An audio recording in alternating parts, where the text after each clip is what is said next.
Viens, Esprit du Dieu vivant.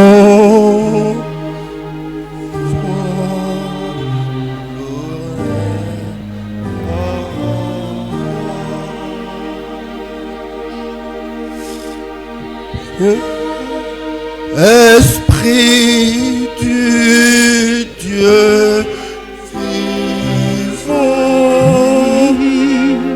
sois le maître en Sonde-moi, sonde-moi, sonde-moi,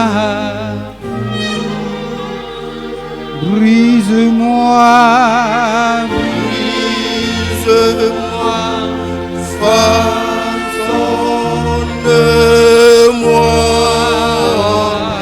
Viens, Esprit du Dieu vivant,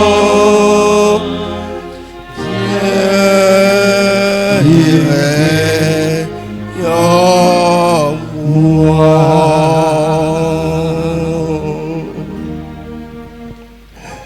Esprit du Dieu vivant,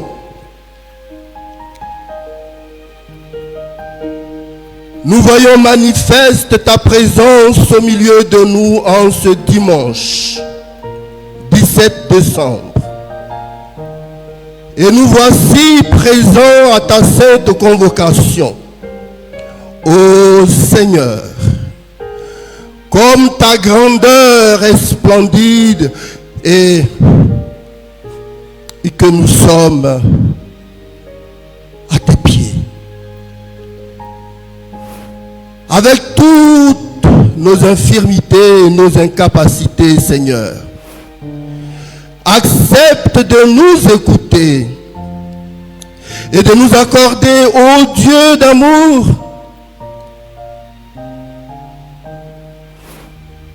ton pardon pour tout ce qui ne t'aurait pas plu en nous. Et nous voudrions te demander la permission au Seigneur, plein de miséricorde, de nous autoriser, malgré nos impurités, à nous adresser à ton peuple en ton nom. Efface-nous, Seigneur, afin que ta parole croisse en ces lieux et partout dans le monde. Fais taire en chacun de nous, en chacune de nous, toute voix autre que la tienne. Et Seigneur, qu'il te plaise, je suis en genoux à tes pieds, Père. Je suis en larmes à tes pieds, Père. Qu'il te plaise de délivrer ta parole à travers ma modeste personne. Parle, Seigneur. Parle, Père.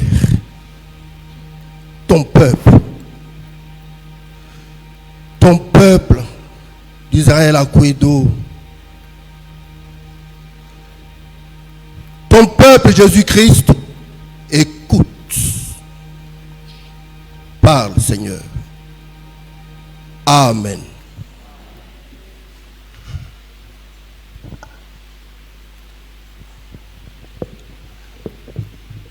Oui, chaque jour que nous avons le privilège d'être en présence de Dieu et de contempler ces mystères célestes, terrestres, souterraines, notre cœur est dans la joie. Et pour nous, chaque occasion est un grand jour pour célébrer l'Éternel.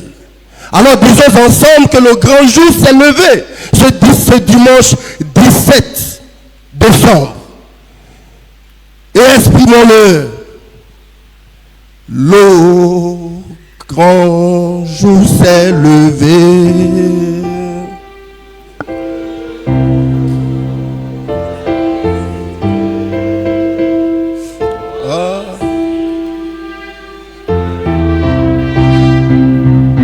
Chantons, gloire à Dieu. Nous recevons de Christ ce qu'il avait promis, le Saint-Esprit est là. Le Saint-Esprit est là. Le Saint-Esprit est là. La mort a disparu. Dieu donne et sur le monde entier. Le grand jour s'est levé. Le Saint-Esprit est là. Je vous le répète, le Saint-Esprit est là. Le Saint-Esprit est là. Je le sens, le Saint-Esprit dans cette assemblée. Je sens le Saint-Esprit dans ma vie de tous les jours. Je vis avec le Saint-Esprit chaque minute de ma vie. Le grand jour, c'est maintenant. En ta présence, Seigneur. Au moment où tu présides ce culte toi-même. Et que tu vas donner de la voix. Le Saint-Esprit est là. Le Saint-Esprit est là.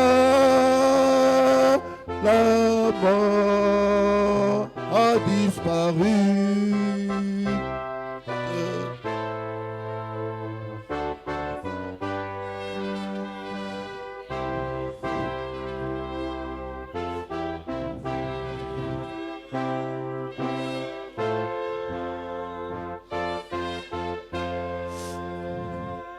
Le Saint-Esprit est là. Alors on acclame le Saint-Esprit. On acclame le Saint-Esprit.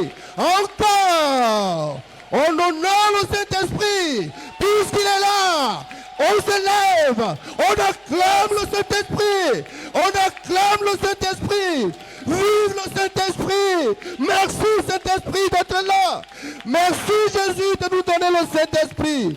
On acclame le Saint-Esprit.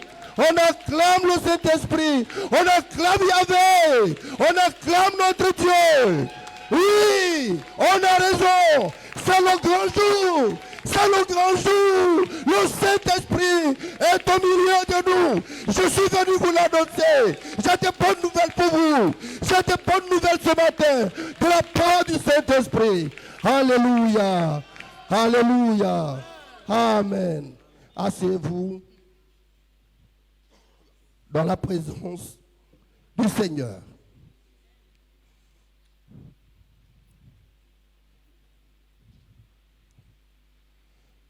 Bien-aimés dans le Seigneur, permettez-moi de vous adresser mes salutations les plus fraternelles, avec une voix un peu chancelante, inhabituelle, due à ce que vous avez entendu tout à l'heure. Mais Dieu merci. Tout est rentré dans l'ordre. Et je dois en profiter pour remercier tous les anciens de l'Église méthodiste unie, et particulièrement ceux d'Israël Akwedo, ainsi que la révérende pasteur Cynthia Mombe, qui me donne la singulière occasion de partager ce moment d'enseignement avec vous. Je dirais inhabituel pour vous et pour moi aussi.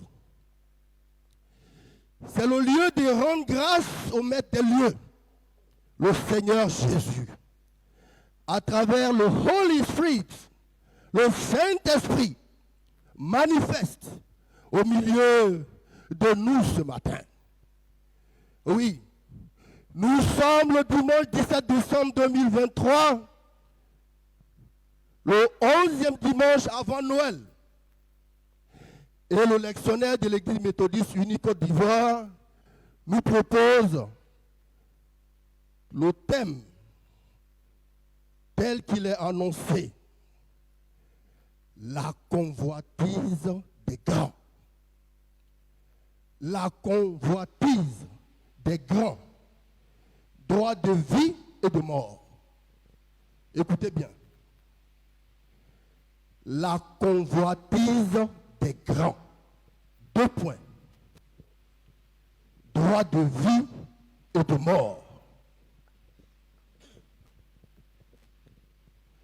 Les textes proposés pour soutenir notre réflexion ont été lus et sont tirés de l'Ancien Testament dans le livre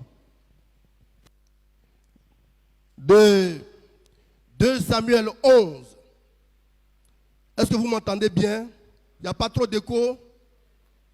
Je suis désolé. S'il y a trop d'écho, dites-le moi, parce que je veux que vous écoutiez attentivement le message du jour, parce que c'est un message spécial pour les familles. C'est un message d'édification pour chacun d'entre nous, comme jamais vous l'avez entendu dans votre vie. Et je vais vous le restituer minute par minute, séquence par séquence, comme jamais on vous l'a enseigné.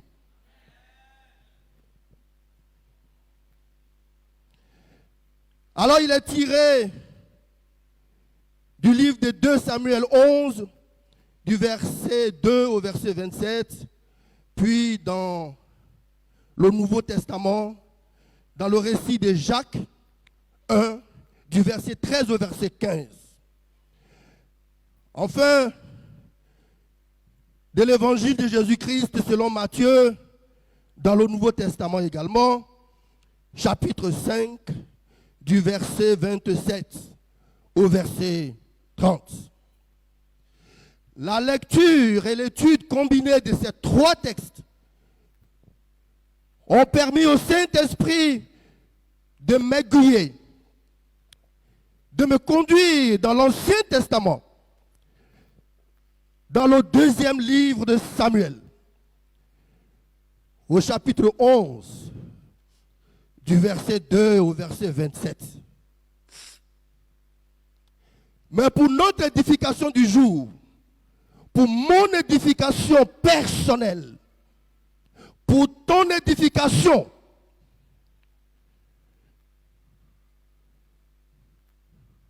nous proposons 2 versets de méditation. Le verset 4 et le verset 15. Lecture du verset 4. Écoutez bien. Et David envoya des gens pour la chercher. Point. Elle vint vers lui et il coucha avec elle. Point.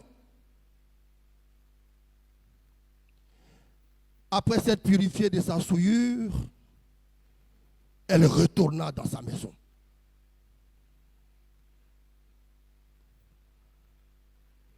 Lecture du verset 15. Il écrivit cette lettre placez Uri au plus fort du combat et retirez-vous de lui afin qu'il soit frappé et qu'il meure. Ouf. Le ton est donné. Et ça ne va pas rigoler. Parce que c'est une affaire sérieuse. La convoitise des grands. On nous parle du roi David. Un grand. Oh, mais la Bible ne fait rien de la dentelle pour nous parler de nous-mêmes. Un très grand. Mais toi aussi, tu es grand. En tant que prédicateur. Mais toi aussi, tu es grand en tant que conducteur. Mais toi aussi, tu es grand en tant que chef d'entreprise. Mais toi aussi, tu es grand en tant que maman. En tant que papa. Mais toi aussi, tu es grand en tant que président des jeunes. Mais toi aussi, tu es très grand en tant que maître de cœur. Oh, tu es trop grand en tant que PL.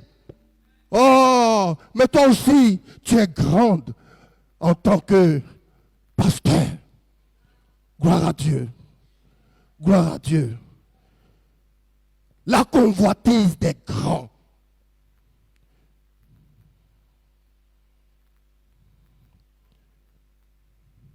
C'est quoi la convoitise?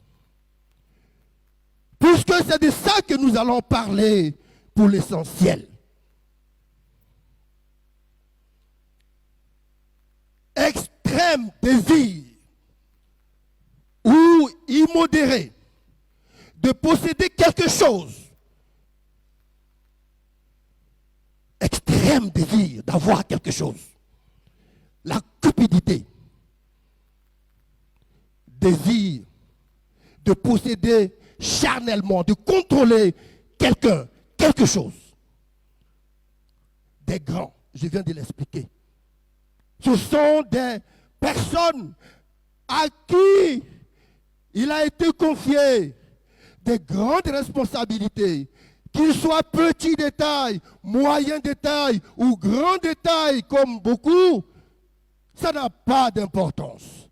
Les grands dont on parle, c'est ceux à qui le Seigneur a confié des responsabilités sur la conduite des hommes et des femmes de nos nations. Les leaders, c'est de vous qu'il s'agit. Les dirigeants, les décideurs, les pasteurs, les prédicateurs, les conducteurs, les maîtres de cœur, c'est vous les grands. Droit de vie et de mort. Oui, on nous dit que quand vous êtes grand, ça veut dire que le pouvoir vous est donné. Des privilèges vous sont conférés. Des privilèges sont attachés à vos statuts de grand. Ces privilèges-là, ils vont vous permettre de pouvoir donner la vie, droit de vie, ça veut dire faire évoluer quelqu'un, quelque chose, donner sa chance à quelqu'un d'avancer. Ça veut dire favoriser la croissance de celui qui est petit, de celui qui est en bas, ne pas l'écraser. Avoir droit de vie, c'est avoir le privilège de faire réussir quelqu'un, de le faire monter. Mais vous avez aussi droit de mort en tant que grand. Et ça, c'est le contraire du premier. Ça veut dire que avec ce privilège qui est attaché à vos statuts de grand, vous pouvez aussi faire du mal, vous pouvez aussi neutraliser, vous pouvez aussi nuire, vous pouvez aussi ôter ce que la personne a, le peu qu'elle a ou qu'elle pourrait avoir. Ça veut dire que vous pourriez aussi avoir le pouvoir de lui donner la mort. Voilà. Ce que nous dit l'Ancien Testament.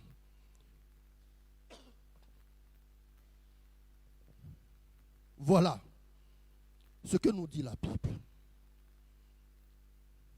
Alors si on devait reformuler ce thème pour que nous nous mettions tous d'accord, on peut se dire, mais si les gens moyens comme moi et vous, si la convoitise est pour nous un péché mortel, à bien plus forte raison, elle sera une double arme toxique, entre les mains des puissants et des privilégiés qui doivent absolument éviter d'utiliser au risque de provoquer la colère de Yahweh, au risque de provoquer la colère de Dieu. Vous êtes déjà grand. L'évocation de votre seul nom suffit à faire trembler quelqu'un. Et si en plus, vous devez ajouter la convoitise à ça, alors là, ça devient trop. Donc, nous parlons exprès de la convoitise des grands pour montrer à quel point les grands doivent surveiller les armes que Dieu a mis à leur disposition. Mais ça ne veut pas dire que les petits qui ont les mêmes privilèges et qui sont capables de nuire aussi à leur niveau, ça ne veut pas dire qu'on néglige de leur parler. Parce que la chose peut venir d'en haut, elle peut venir du bas. Mais pour frapper notre esprit, Dieu est allé mettre à nu son préféré, David. Son préféré, le roi selon son cœur. Alors si on doit résumer ces trois textes, nous dirons que dans le Nouveau Testament, il est rappelé la sainteté de Dieu ainsi que son incorruptibilité, de telle sorte que le livre de Jacques nous situe sur notre responsabilité pleine et entière face à la tentation et son corollaire qui est la convoitise. Je sais que pour certains parmi nous, j'irai un peu fort, mais ne vous inquiétez pas. Quand je sais que j'ai accéléré, je vais m'arrêter pour expliquer, parce qu'il faut que tout le monde comprenne aujourd'hui. Alors que dans l'Ancien Testament, le deuxième livre de Samuel, il nous est livré le récit des actes criminels accomplis par le roi David sur Bathsheba et son mari Uri. L'évangile de Jésus-Christ selon Matthieu, de son côté, confirme les commandements de Dieu contre l'adultère et sa corruption sur le corps du Christ en entier, en nous recommandant des actions fortes à l'effet de nous débarrasser de ce qui pourrait être pour nous un obstacle à notre accès au royaume de Dieu par la miséricorde du Saint-Esprit, hérité de Jésus-Christ, la porte du salut éternel. Chers amis, chers frères et sœurs, ces trois textes cultivent un lien de répugnance de l'adultère aux yeux de Dieu le Père. Dieu répugne l'adultère comme étant le péché emmené par la convoitise. Lui, Dieu, qui appelle plutôt à l'amour du Saint-Esprit, qui lui vivifie et purifie notre existence sur terre. Alors nous allons voir maintenant qu'est-ce qui s'est passé dans ce tableau difficile, dans ce tableau mouvant, dans ce tableau historique que nous allons admirer avec le roi David. Mais avant ça, je vais dire au Seigneur, toi qui disposes de toutes choses et nous les donnes chaque jour, reçois au Père, reçois notre Père, notre prière de reconnaissance et d'amour. Je veux chanter ça avec vous et je sais pourquoi. Toi qui disposes, Seigneur.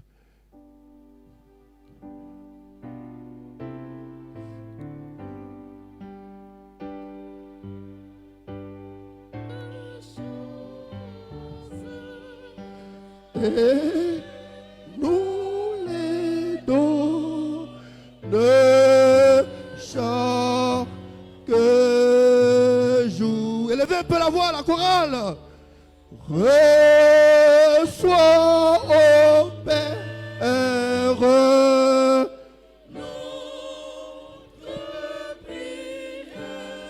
de reconnaissance et d'amour.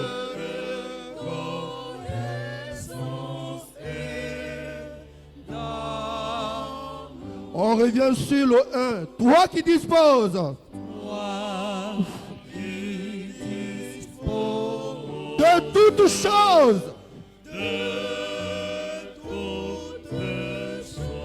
Et nous les donne chaque jour. Nous les donne chaque jour. Reçois, ô mon Père. Reçois. Reçois, ô Père, Notre prière de reconnaissance et d'amour. Oh, merci Seigneur. Merci Seigneur pour la vie de tes enfants. Merci pour la vie de ces choristes. Merci parce qu'un message leur est réservé ce jour dans ce tableau. Asseyez-vous. Asseyez-vous. Asseyez-vous. Asseyez-vous. Et merci parce qu'un message vous est réservé dans ce tableau. Merci. Essence d'amour.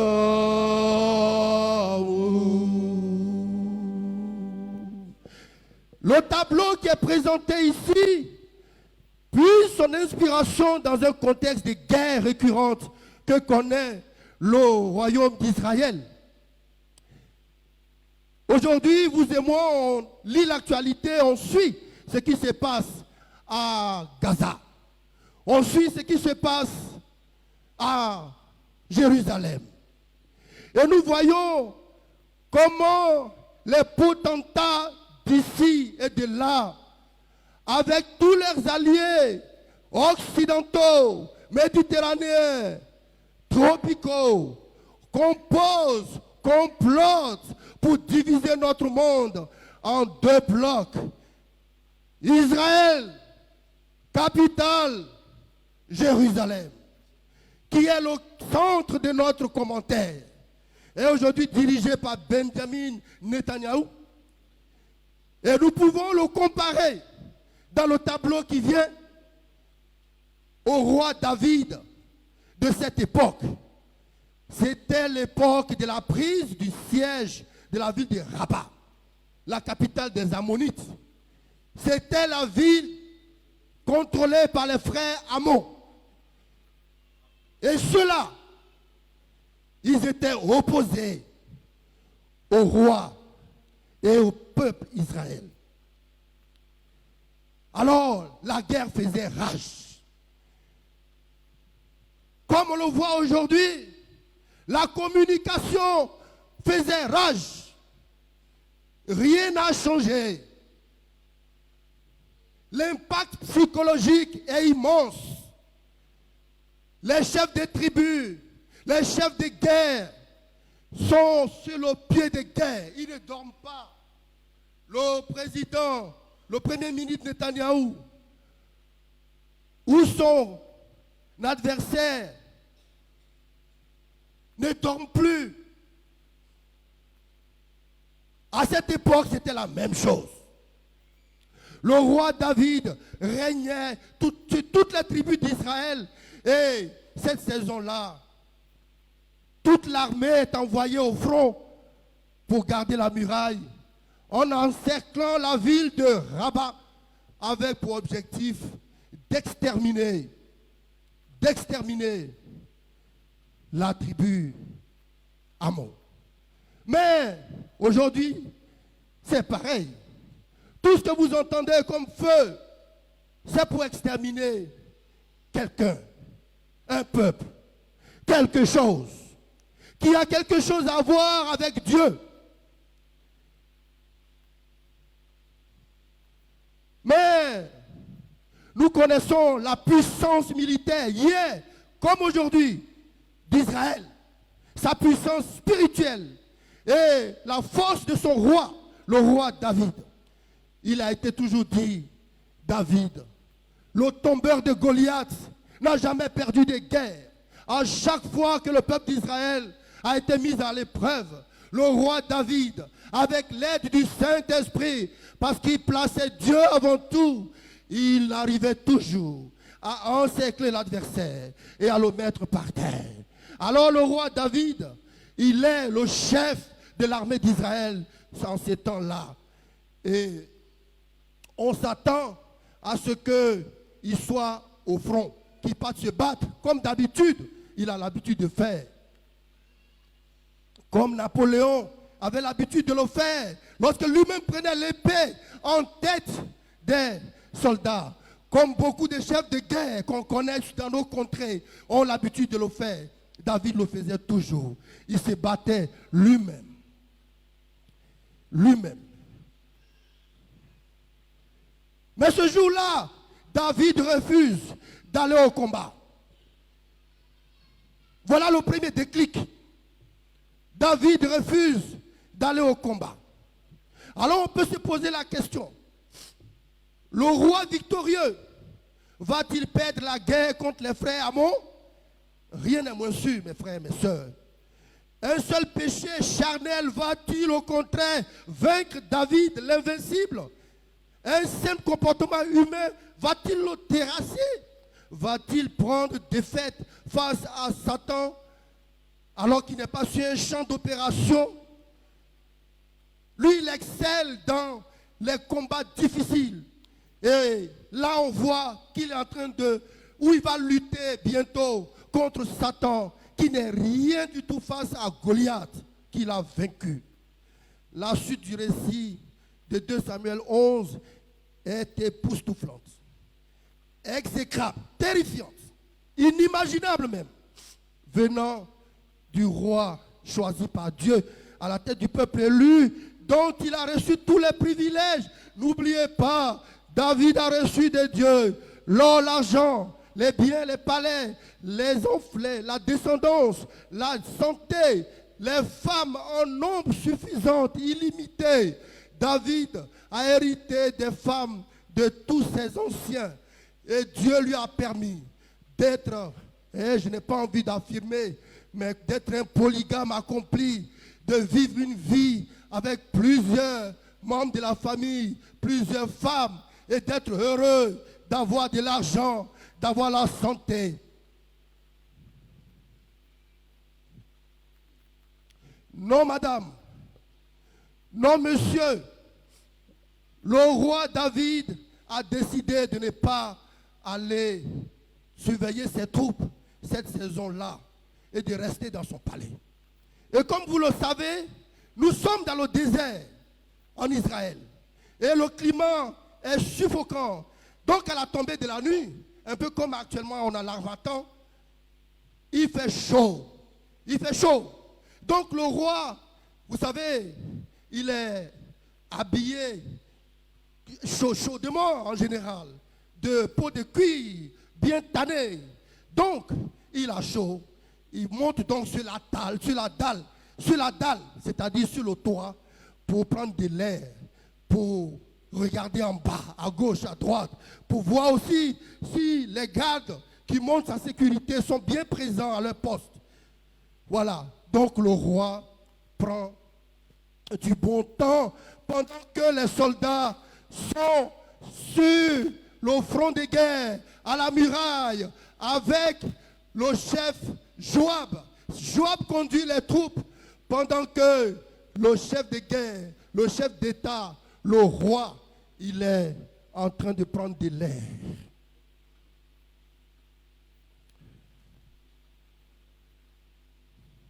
Et c'est là que l'intelligence spirituelle va s'arrêter. Parce que la convoitise va se produire. La convoitise.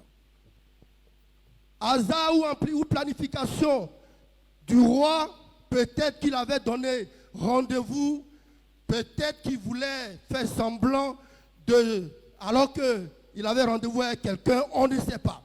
Toujours est-il que l'histoire nous dit que le roi, alors qu'il était sur le toit, il regardait dans les résidences qui sont voisines. Ce qui est un peu normal quand vous avez construit 2 étages, 3 étages au-dessus des voisins. Il peut arriver que vous voyez sur les toits, ça m'arrive. Moi aussi, aujourd'hui, j'ai ce problème chez moi. J'ai construit un petit toit au-dessus de mes voisins et il paraît qu'on me reproche de regarder chez eux. L'affaire est même bientôt en justice, mais nous essayons de la régler en famille.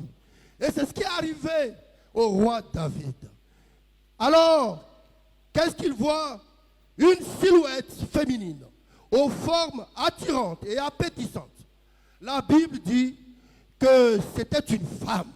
Et la Bible ajoute qu'elle avait un joli visage. La Bible dit c'était une femme. Le roi l'a vue depuis là-haut, dans la maison voisine. Et elle avait un joli visage. Gloire à Dieu. Comme quoi, la beauté est de Dieu. La joliesse aussi. Comme ma maman, comme vous, mes soeurs. La beauté, elle est de Dieu et la Bible nous la restitue. Tu es jolie, tu es jolie. Mais ça ne suffit pas. Nous allons le voir. Elle avait donc tout pour attirer la convoitise du jeune roi qui est décrit à son tour comme étant un beau gosse. David, il était plutôt sexy et vous le savez. Parce que pour un chef de guerre victorieux, il faut effectivement avoir la force de séduction. La convoitise ne va pas s'arrêter à ce niveau, puisque David va commettre une autre bêtise. C'est moi qui qualifie. Permettez-moi. Oui, tu as vu une femme. Elle a de belles formes. Elle ressemble à ce qui te ressemble. Elle est jolie. Elle est attirante. Mais c'est fini. Détache-toi. Mais passe à autre chose. Tu es le roi. Et tu as plusieurs femmes. Et tu sais qu'il suffit que les gens entendent ton nom et tout le monde est prêt à venir t'épouser. Donc du calme, papa. Non, David ne va pas faire ça. Il va appeler un de ses un de ses aides de camp. Il dit, viens là, viens. La silhouette que j'ai vue là-bas, là, c'est qui? Ah bah lui aussi, vous connaissez comment ils sont. Rapidos. Il a filé les docs. Rapidos. Il dit, c'est la fille d'Eliam. Elle s'appelle Bathsheba. Bathsheba. Mais le mec, il n'est pas bête. Il n'est pas bête. Il complète. Il dit, c'est la femme de Uri. La femme de ton humble serviteur Uri, l'Hétien. Uri, l'Hétien. Alors, la Bible nous dit, Uri est un Hétien. Nous, on suppose que c'est un mercenaire de guerre qui est peut-être venu du Libéria pour combattre aux côtés de David. Et donc, il a sa femme, ou peut-être il a pris femme à Jérusalem. Et peut-être, lui aussi, un bel homme, il a dû avoir aussi une belle femme. Ce n'est pas un rapport évident, mais dans tous les cas, Uri l'Hétien est le mari de Bathsheba Eliam. C'est sa femme, Seigneur. Et il est au front avec les autres hommes. Et le chef Joab. Et c'est votre fidèle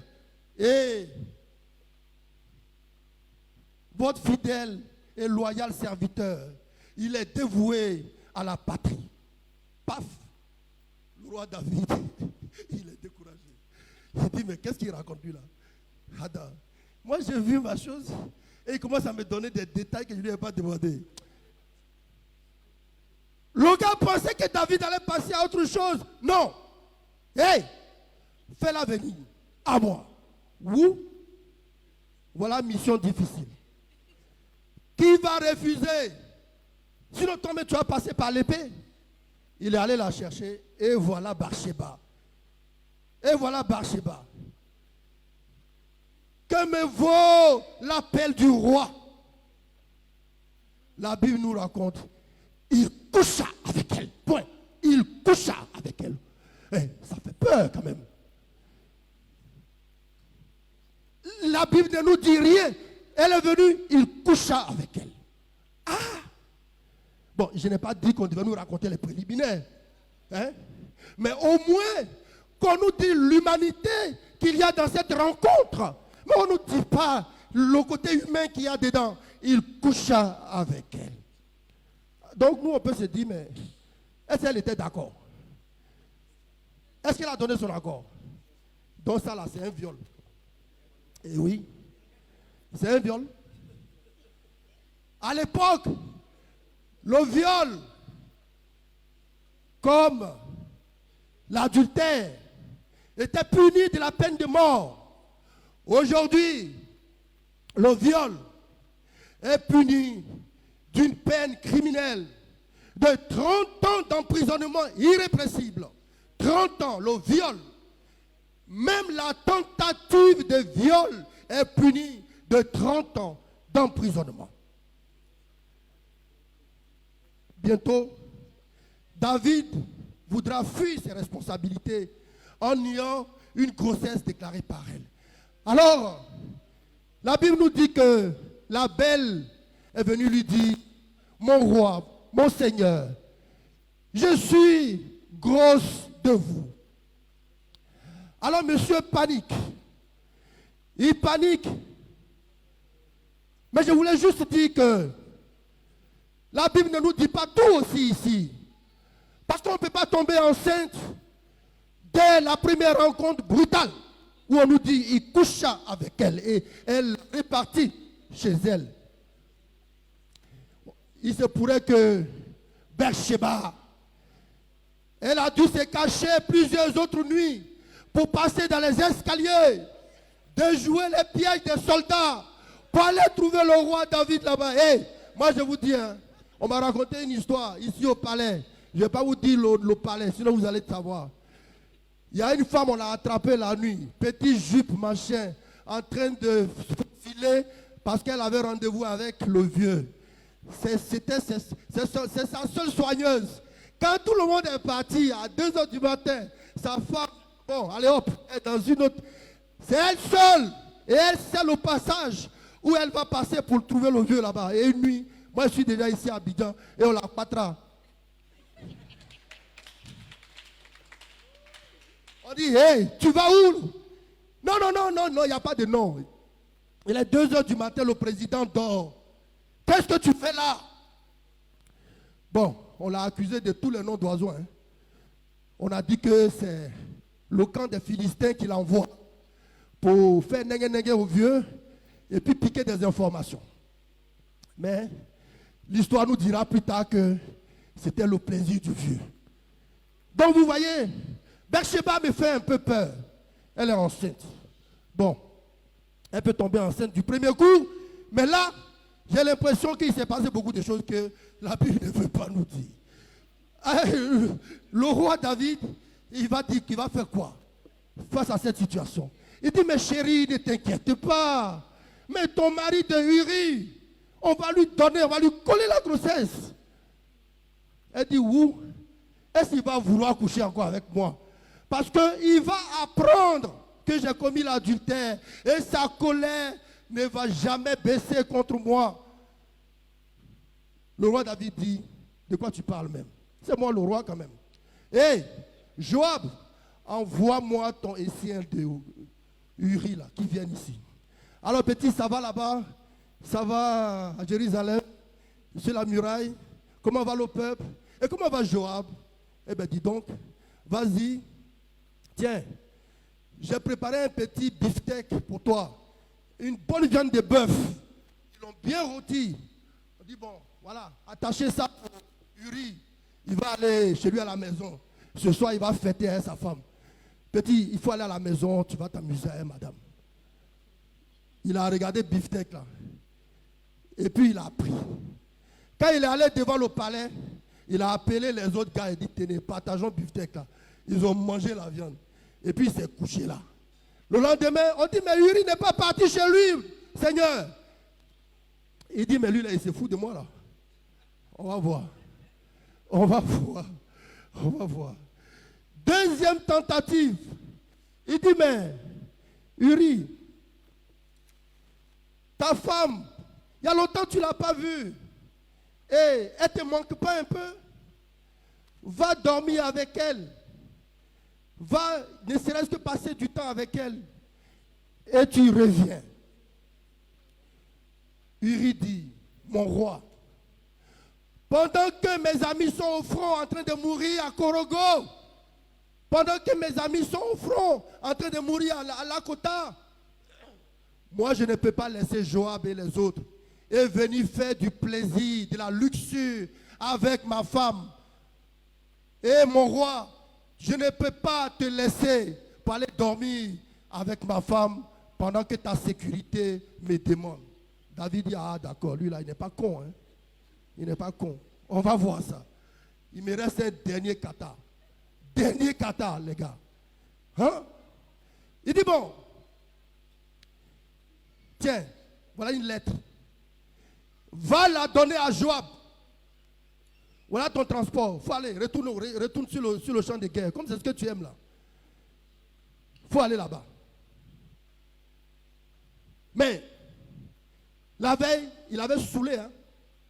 La veille, là, avant de partir, il a invité à un festin. Il a mis beaucoup de bangui, bien salé. Tchapalo. Uri a bu, il a picolé. Il dit, ah là, il est bon là. Il est bon pour être transporté chez Beersheba.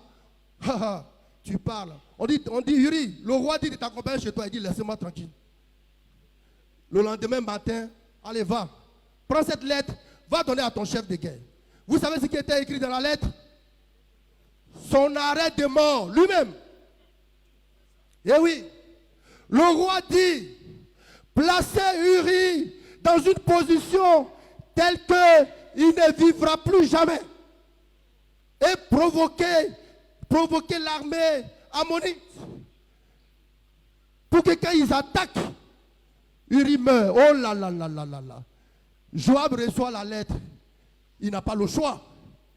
Mais le pauvre Uri, par respect, il n'a même pas lu la lettre. Si c'était vous là aujourd'hui. Oh là là. En partant même déjà, dès que tu montes dans le carnet, tu l'aurais lu et disparaître dans la brousse. Oh, roi David, qu'est-ce que tu nous fais là? Qu'est-ce que tu nous fais? Roi selon Dieu. Alors, les Ammonites attaquent. Joab se défend. Et il place dans la ligne de front Uri. Et tout le monde le quitte, tout le monde l'abandonne.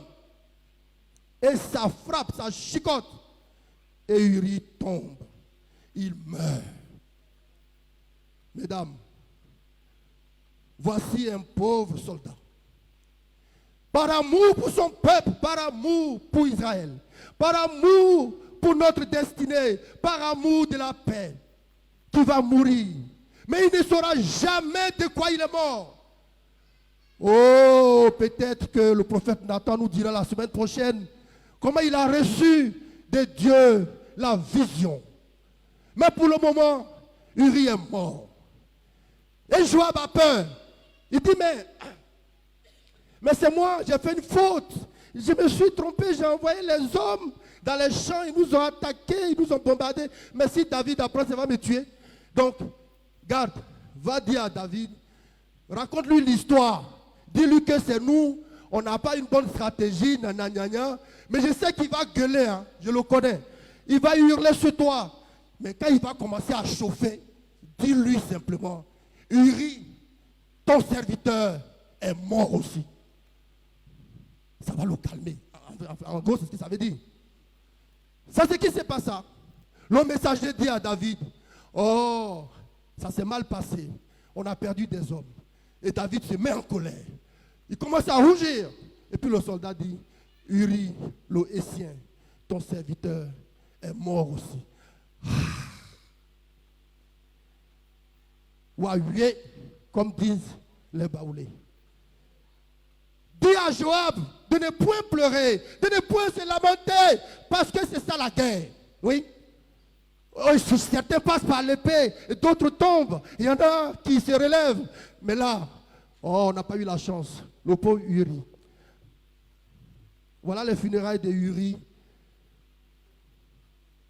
Bathsheba pleure. Elle pleure son époux. Moi, je ne sais plus jamais si elle pleure pour avoir été violée, pour avoir été trompée, ou si elle pleure vraiment pour l'amour d'un époux qu'elle a aimé. Mais ce que nous savons, c'est qu'il s'agit de la convoitise des grands. Et que David étant grand, est-ce que Bathsheba pouvait échapper au piège des grands, droits de vie et de mort? C'est de ça qu'il s'agit. Voilà comment on peut essayer de comprendre la belle Bathsheba. Eliam, comme nom de famille. Alors, le roi roue libre. Faites-la venir et elle deviendra ma femme. Ce qui, une fois accompli, Bathsheba va donner naissance à un enfant. À un enfant. Un enfant qui va mourir dans les 7 jours qui suivent. 7 jours seulement ont suffi. Le roi David était furieux. Au secours, j'ai commis des péchés mortels. Au secours, Bathsheba. Est-ce que Dieu va nous enlever cet enfant? Oui. Oui, dit le prophète Nathan. La semaine prochaine, nous saurons davantage. L'enfant est bel et bien mort. Et cette fois-ci, Bathsheba va rester une épouse parmi les épouses du roi David. Mais de tout ce récit, 2 Samuel 11, au verset 27, nous dit: cela déplut à l'Éternel. Toute cette histoire déplut à l'Éternel. David croyait faire ce qu'il veut dans son palais. Il croyait abuser de ses pouvoirs. Il croyait être invincible. Il croyait faire de Bathsheba sa muse. Mais Dieu le voyait. Dieu comptabilisait. Il croyait que tout était caché. La Bible dit: cela déplut à l'Éternel. Chers frères, chères sœurs, nous voici au terme de ce tableau. Et nous allons dégager quelques axes rapides de ce tableau. Alors, qu'est-ce qu'on peut en dégager? La convoitise. Comment se manifeste-t-elle dans son aspect négatif? J'ai suffisamment expliqué. La convoitise, c'est un vilain mot. Personne ne voudrait qu'on l'accuse d'avoir commis le péché de la convoitise. Mais bon, c'est un mauvais sentiment. Et il y a une bonne raison à cela. Si l'amour de l'argent est une racine de tous les maux, dit 1 Timothée 6, verset 10, alors la convoitise est certainement son allié secrète. C'est un sentiment vilain et dégradant. La convoitise transforme les gens, les choses et même les idées en des objets à posséder et à acquérir pour satisfaire une envie. Mais si nous savons tout ça, qu'est-ce que nous allons encore rechercher? Vous voyez, je suis content de rendre ce message. Et vous voyez, depuis un mois, je ne suis pas très en forme. Mais ce matin, je transpire. Je soigne des gouttes de sueur parce que le Saint-Esprit est entré en moi, parce que je suis un grand et je suis un grand comme vous. Et Dieu veut me parler. Dieu me parle ce matin. Voilà pourquoi j'ai guéri en même temps que je rends ce message. Mais j'ai même un témoignage personnel sur ce genre d'événement dans l'église. Mais peut-être qu'on n'en arrivera pas là aujourd'hui. Ce sera une prochaine fois. Comment compresser donc la convoitise? Mais avant, la convoitise de nature sexuelle, retenez qu'elle dégrade et affecte toutes les relations. dont celles avec Dieu, qui ne sont pas les moindres. Et en vérité, je vous le dis, comme je l'ai déjà dit, celui qui regarde une femme pour la convoiter, ou si quelqu'un commet l'adultère dans son cœur, il n'aura pas l'esprit, mais réunira la foi et sera dans la crainte. Alors, comment faire en sorte que le sentiment de convoitise soit plutôt un bon carburant pour notre vie? Il est également important de voir ce que la convoitise n'est pas. Et attention, mes frères, mes sœurs, à ne pas qualifier de convoitise des pensées, des sentiments et des désirs légitimes. Oui, le désir d'avoir de l'argent, dit l'apôtre Paul, l'amour de l'argent est la racine de tous les maux. Dans 1 Timothée 6,10, l'amour de l'argent. Mais l'apôtre Paul n'a pas dit que l'argent est la racine de tous les maux. Donc, il est légitime et de toute loi, de bonne loi, de désirer avoir de l'argent. Mais quand vous avez cet argent, mes soeurs, mes frères, surveillez-vous. Recherchez le royaume de Dieu. Et lorsque vous aurez obtenu le royaume des cieux, vous obtiendrez la richesse. Si vous la recherchez vraiment, et si vous la recherchez dans l'intention de faire le bien, vous l'aurez. Pour, dit la Bible, vêtir les nus, et pour nourrir les affamés, et pour délivrer les captifs, et pour apporter du soulagement aux malades et aux affligés. Jacob 2, 18 à 19. Ne soyez pas contre ceux qui réussissent et qui ont des richesses, parce que tout n'est pas issu de convoitise. Parce qu'il y a des gens comme moi que Dieu a bénis et qui reçoivent. Mais quand ils reçoivent, ils pensent aux nus, ils pensent aux pauvres, ils distribuent, ils partagent, ils élèvent, ils font grandir. C'est de cela qu'il faut parler. La convoitise est un bon sentiment. Lorsque on éprouve des sentiments d'ordre sexuel convenables pour son conjoint, des sentiments d'ordre sexuel convenables pour son conjoint. Oui, ces sentiments sont légitimes dans le mariage, ces sentiments sont légitimes dans le lien marital, mais il est possible d'avoir des sentiments aussi inconvénients à l'égard de son conjoint. Si nous ne recherchons que notre propre satisfaction, ou que l'assouvissement de nos désirs, alors nous risquons de nous abandonner à des désirs dangereux. Dans tout ça, l'important est de chercher à agir pour des bonnes raisons. Et les bonnes raisons, c'est établir le royaume de Dieu et faire grandir le bien dans le monde.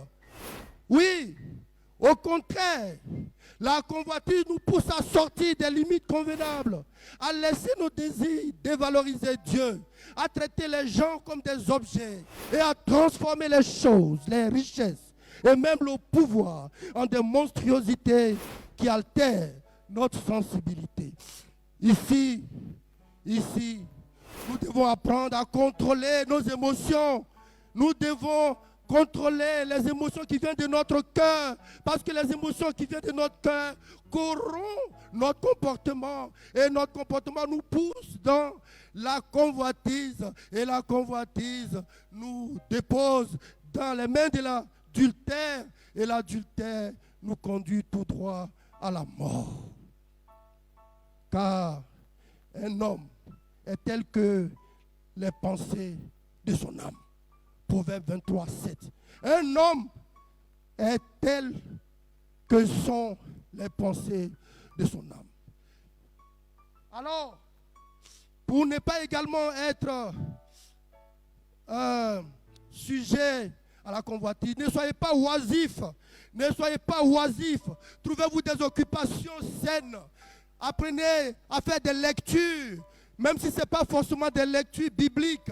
Achetez-vous des bouquins. Allez faire des ateliers de couture. Apprenez à jouer un instrument de musique.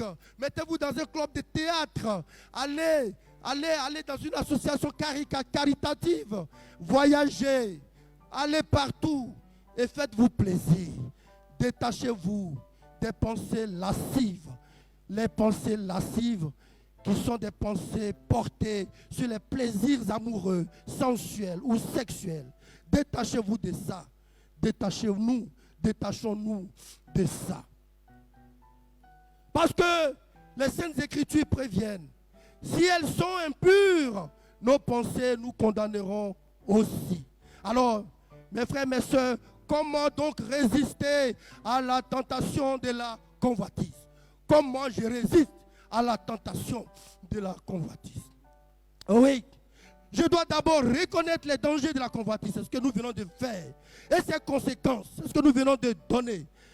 Il y a des exemples dans la Bible. Ensuite, je dois cultiver un cœur de gratitude et de contentement. À ce sujet, l'apôtre Paul écrit: j'ai appris, quel que soit l'état dans lequel je me trouve, à être content. Philippiens 4, verset 11. Oh, Maître Zéhouri, depuis 10 ans, tu as été lâchement privé dans le lot du bois. Tu as été lâchement poursuivi en Côte d'Ivoire. Tu as perdu des milliards. Tu as perdu beaucoup de choses. Mais Seigneur, tu t'es toujours contenté de ce que tu as. Tu n'as jamais eu la tentation d'avoir la convoitise de qui que ce soit. Que tu sois souverain ministre, président, premier ministre, tout ce que tu as. Maître Zéhouri te respecte comme enfant de Dieu, mais il ne t'envie pas. Donc, passe le temps. Maître Zéhouri continue à se battre pour des œuvres humaines, de cœur, selon ses moyens et à la taille de la bénédiction de Dieu. 5 suggestions pour avoir une vie pure. 5 suggestions. Les mêmes qu'on vous dira sur les réseaux sociaux, parce que quand on écoute aujourd'hui, tous les matins, il y en a qui font vidéo pour nous conseiller. C'est des vrais pasteurs. 1. Séparez-vous des gens, des documents et des situations qui vous nuiront. Séparez-vous de ça. Ne vous en souvenez plus. 2. Demandez de l'aide. Priez, priez. Demandez et vous recevrez. 3. Cultivez et exercez la maîtrise de soi pour éliminer les mauvaises influences. Remplacez les pensées obscènes, les pensées noires par des images pleines d'espoir et de souvenirs. Enfin, 5. Cultivez l'esprit du Seigneur et soyez là où le Seigneur est. Soyez là où le Seigneur est. Ça ne veut pas dire qu'il faut venir s'asseoir à l'église seulement. Il faut s'asseoir à l'église. C'est la rencontre avec l'Éternel. Mais la rencontre avec le rendez-vous avec l'Éternel est aussi chez vous à la maison, dans votre entreprise, dans votre milieu de vie. Alors, quelle application pouvons-nous faire de cet enseignement? Les applications sont aussi bien tirées de notre milieu, mais aussi la Bible regorge déjà de plusieurs cas de convoitise qui ont amené à la mort. Si vous vous souvenez, la convoitise d'Acan pour le butin de Jéricho dans Josué 7, 20 à 21. Oui, loin de la bataille de Jéricho, Dieu ordonna aux Israélites de ne prendre aucun butin de la ville. Cependant, Acan a désobéi à l'ordre de Dieu et a pris certains des objets interdits. Oh là là, convoitise d'Acan qui va l'amener indiscutablement dans la désobéissance et la cupidité. Deuxième cas, le jeune souverain riche convoitant sa richesse dans Matthieu 19, 16 à 22. Il était un jeune dirigeant riche comme vous. Il s'est approché de Jésus, demandant ce qu'il doit faire pour hériter de la vie éternelle. Alors Jésus lui dit, respecte les commandements, respecte les commandements. Tu ne convoiteras pas. Voici le premier commandement. Voici un des commandements. Tu ne convoiteras pas. Lorsque Jésus eut dit cela, le jeune flétrit parce que il savait qu'il ne pouvait pas respecter. Et il affirmait avoir gardé tous ces commandements depuis son enfance, il dit. Alors, cependant, Lorsque Jésus lui dit de vendre ses biens et de les donner aux pauvres, le jeune homme devient triste et s'en alla, car il ne pouvait supporter de se séparer de ses biens. Voilà la convoitise des biens. Mais il y a aussi le cas de Géasi, que vous connaissez tous dans 2 Rois 5, 20, 27. Géasi, ce soldat qui a convoité les cadeaux de Naaman, un lépreux qui a voulu faire des cadeaux, de l'or, de l'argent au prophète Élisée. Élisée, tiens, je te donne des cadeaux, prends avec gratitude, ne refuse pas. Élisée dit non, on passe, allez, on s'en va. Et suis-moi, Naaman, Géasi, suis-moi. À Géasi, il regarde derrière et dit, qu'est-ce qu'Élisée raconte là? Hé, Naaman, donne-moi les trésors. Que le vieux dit qu'il a changé d'avis. Le vieux dit que c'est bon, je peux prendre. Vous voyez un peu nos collaborateurs là, quand on va en voyage avec eux, les gardes, je ne les insulte pas, les chauffeurs et autres, tu refuses un truc et puis lui il passe derrière, il va voir le gars, il dit le patron dit de donner. La convoitise de Géasi met en évidence les conséquences de la malhonnêteté et de la cupidité. Et elle rappelle qu'il faut toujours agir avec intégrité et résister à la tentation. Mais aussi il y a le cas d'Ananias et Saphira. Ananias et Saphira qui convoitent leur possession, tel qu'il est écrit dans Actes 5, versets 1 à 11. Ananias et Saphira ont promis dans leur secret de donner une propriété, après avoir vendu leur maison, de donner une partie de l'argent à l'église. Ils ont résolu ça dans leur cœur. Mais le moment venu, ils ont caché l'argent. Et hop, voici que Satan les a remplis d'oubli pour qu'ils ne donnent plus ce qu'ils avaient promis. Malgré cela, leur a été rappelé. Ananias et Saphira moururent, tous les deux, à cause de leur tromperie et de leur cœur cupide.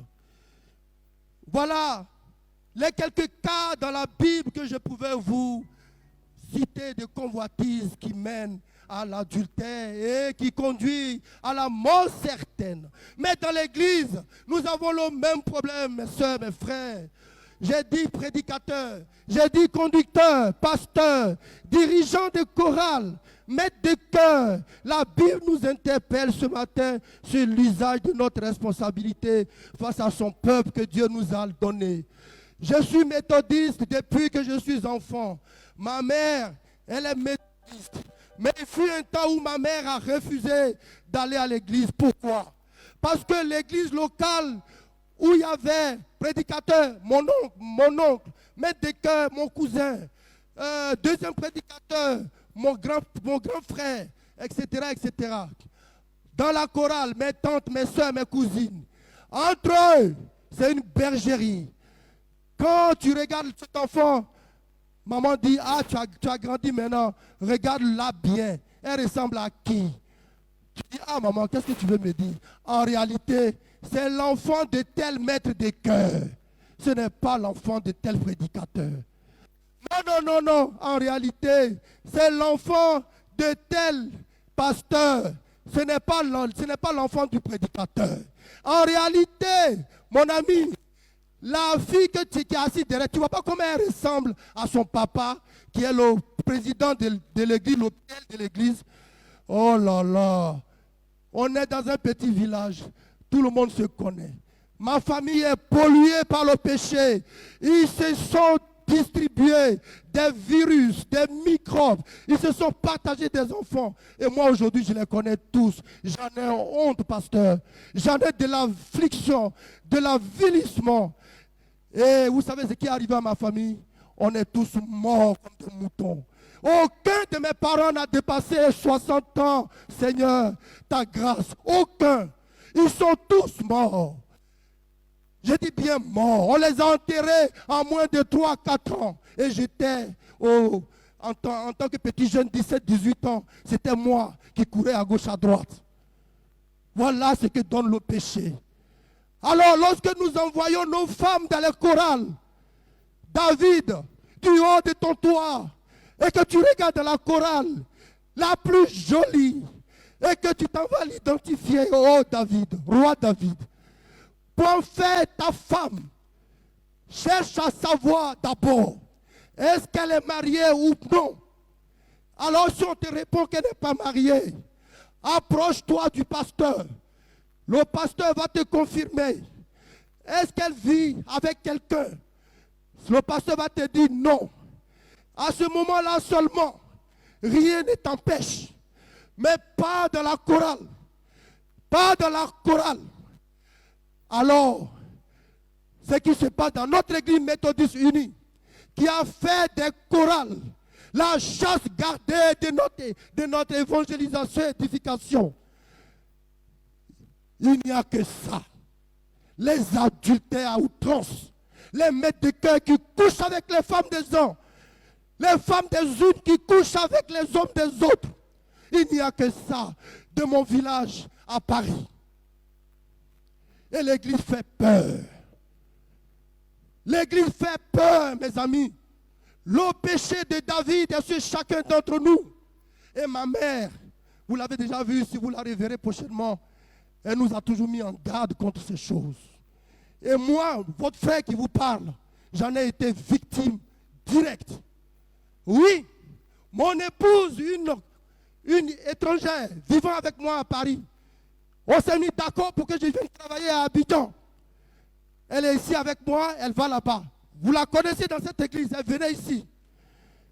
Elle fréquente l'église méthodiste avec moi à Paris, dans une petite communauté de 50, 60 personnes, où moi je suis prédicateur. Et elle excelle de la chorale parce qu'elle chante très bien. Et elle est très jolie de visage. Et tout le monde l'adore. Alors, quand elle a vu que j'ai passé la première élection et qu'on m'a bâclé, elle est repartie à Paris. Et dans la chorale, un petit jeune, il est venu d'Abidjan, de 15 ans moins qu'elle, à la recherche des papiers. Il s'est renseigné. Il dit, mais celle-là, c'est une vieille. Est-ce qu'elle a les papiers? On dit oui. Mais elle est trop vieille. L'autre là, ah, mais elle est jeune. On dit, mais c'est la femme du prédicateur Zéhouri. Il dit, madame, on fait quoi? Je vais t'expliquer. Nous, Abidjan, là, on sait comment on gère ça. Il est rentré dans ma maison. Quand il est arrivé dans ma maison, il a tout détruit. Il a sorti mes tableaux, les photos de mes enfants, mon lit conjugal. Il a marché sur tout. Il est entré dans mon lit conjugal pour coucher avec ma femme, devant mes enfants de 4 ans, 5 ans.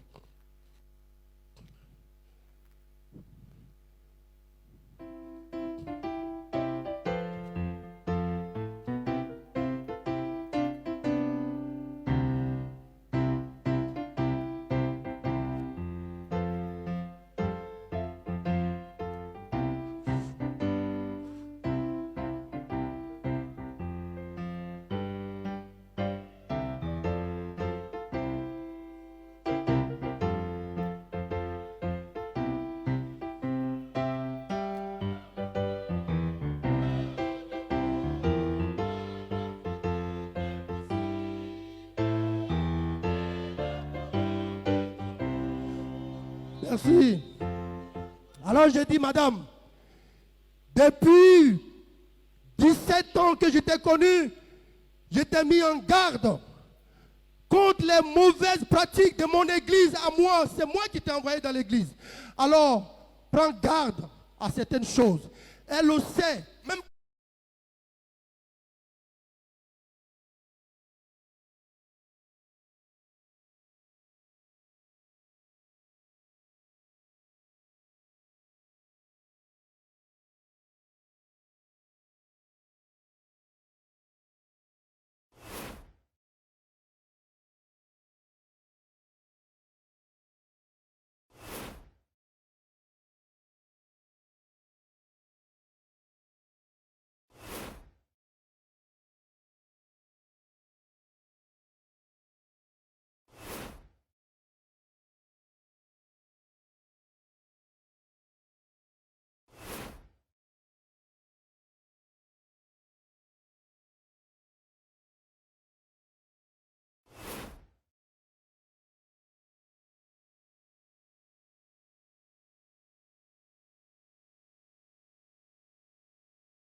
qui nomme ses ministres et collaborateurs à condition de coucher préalablement avec leurs femmes. Hélas, aujourd'hui, c'est ce qu'on voit partout. Si vous avez vu, il paraît qu'il y a un ministre qui était noir avant. Et tout le monde l'aimait dans son pays. Et un coup, il est devenu clair. Et les gens ne comprenaient plus. Ah, il paraît qu'il était la rivale d'une autre femme claire. Ah, Seigneur. Ah, Seigneur. Ah, Seigneur. Et cette affaire est tellement vraie que c'est présent dans leur milieu. Regardez aussi dans la famille. Si vous exercez une position dominante en tant que chef de famille sur les serviteurs et les servants, le Nouveau Testament vient de nous rappeler que tous ceux qui exercent un pouvoir et ayant droit de vie et de mort doivent éviter de tomber dans la convoitise. Attention, les serviteurs et les servants, ce ne sont pas nos esclaves. Dans le milieu de travail, chef de service, DG, PDG, maître, patron, pardon, arrête d'abuser de ta position et évite de commettre le péché d'adultère en échange de tes bons et loyaux services. Seigneur, tu viens de nous instruire. Qu'est-ce que nous pouvons dire de plus? Que conclure? Que conclure? La convoitise peut conduire à d'autres péchés, à la destruction des relations et à la mort. Dieu veut que nous trouvions le contentement de ce que nous avons et que nous ayons confiance. Contentons-nous de ce que nous avons et n'en vions pas, parce que c'est ce qui conduit à la convoitise. Et la convoitise conduit à l'adultère. Et l'adultère conduit à la mort. Même des plus grands, car le cas David nous l'a rappelé. L'apôtre Paul dit que votre conduite soit exempte de convoitise. Contentez-vous des choses que vous avez. Car lui-même a dit, je ne quitterai jamais et je ne t'abandonnerai jamais. Hébreux 13, 5. Mes frères, mes sœurs, la responsabilité et la communion fraternelle avec les autres croyants sont des éléments essentiels pour résister à la tentation de la convoitise. Donc, rappelons-nous qu'en tant que chrétiens, notre trésor ultime ne se trouve pas dans le matériel, dans les possessions matérielles ou dans les relations terrestres, mais dans notre relation avec Christ. Et pour cela, l'apôtre Pierre nous a dit, béni soit Dieu et Père de notre Seigneur Jésus, qui selon son abondance miséricorde nous a de nouveau engendrés pour vivre d'espérance et de résurrection de Jésus d'entre les morts, pour un héritage incorruptible et sans souillure, et qui ne s'effanera jamais, réservé dans le paradis pour nous. Puissions-nous être connus à Akwedo Israël, puissions-nous être connus dans l'Église méthodiste unie Côte d'Ivoire, puissions-nous être reconnus peuple chrétien, puissions-nous être reconnus enfants de Dieu, comme un peuple satisfait de ce qu'il a, reconnaissant les bénédictions de Dieu et généreux envers les autres, apportant gloire à Dieu dans tout ce que nous faisons. Et le peuple dit Amen.